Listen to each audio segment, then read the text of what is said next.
fellow Toastmasters, honored guest, I haven't met you, but we'll talk later, and anyone watching on the internet. Oh, we hope they are. As Kathleen said, I just finished 2 years in serving as an officer at 3 different capacities at Jewel 729. During that time, I encountered several problems, and I'm going to talk about 3 of them. One of them I actually cured. I'm going to describe them as definition, energy crisis of the yes man, and the very serious child. So the first difficulty became apparent when I realized I don't know what a leader is. Never was a leader. I always served in different organizations in support. Didn't have a clue, so I have a learning style. I start reading. I start asking questions. I read books. I found out about military leaders, business leaders, servant leaders, visionary leaders, cheerleaders, primal leaders, and I read the communication leadership, the Competent Communicator Manual for Toastmasters, very good, and the Leadership Manual for Club Leaders. And then I asked questions of a lot of people. Then I joined Toastmasters for Leaders. And I had all this stuff jumbling around in my head. And then I ran across, right in front of me, at the Toastmasters for Leaders website, the banner, and it says this quote: "If your actions inspire others to dream more, learn more, do more, and become more, you are a leader." That sounded familiar because it's in Linnea Millett's book, Read My Lips. And I like to repeat that.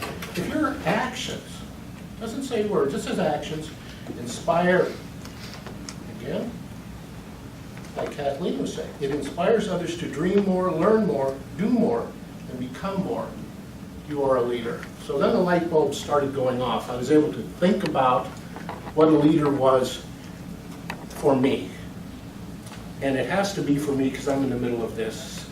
So I have the definition that works for me. Maybe a better one will come along. But if you're stuck, maybe finding a definition that works for you will help. Now that one I'm comfortable with. The second one is the energy crisis of the yes man. I want to be a nice guy. I want people to be happy around me. I want to say yes. Yes, yes, yes. Yes, I'll do that, I'll do that, I'll do that. And the next thing I know, I am overloaded. Even though I'm retired, I just have so much emotional and intellectual energy. And what happens is the work doesn't get done. Physics definition of work, or of energy, says energy is the ability to do work. And if you can't get the work done, or if it isn't getting done, either there isn't enough energy or it's not available. So by all those yeses, I'm scattering and wasting my energy, just like overusing a credit card.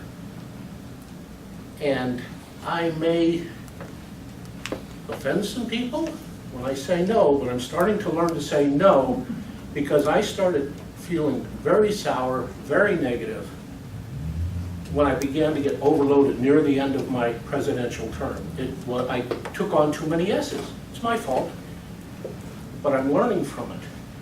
So I'm learning to say no now, and so I recommend that to you. If you feel overloaded, you feel yourself going sour, don't wear out, tire out, and burn out. Just say, no, my plate is full. It's okay. They may hate you, but it's okay because you'll live longer. And the third difficulty is still very much with me. It has gone back as far as I can remember. That is where the title comes from, a very serious child. Now, I tell jokes here.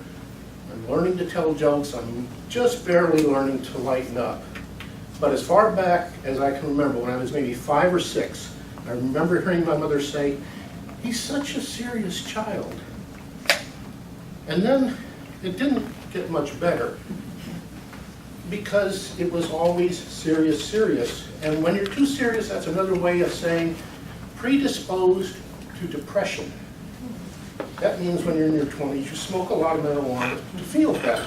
That was a long time ago, but I did. Very short-term solution. When I was 35, my mother spoke to me. I was talking on the phone, and she said, you know, another nurse, my mother was a nurse, another nurse about your age, is not married, and we were talking, would you like to go on a blind date? And I foolishly said, sure, without thinking. And then about 2 days later, I thought, I don't want to do this. I don't date unless I am looking for a permanent mate. This is serious. This is serious. So I called her, I said, you're going to have to cancel. And she said, well, what makes you think she's looking for a permanent mate? I said, I don't know, but I know me. And then she said the big question, my mother did, don't you do anything just for fun? No. So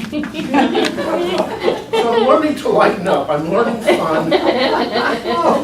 So if you find yourself getting too serious, tell some jokes, turn off the news, and if you haven't already mastered fun, maybe you can do it. If I can start on it, you can do it too.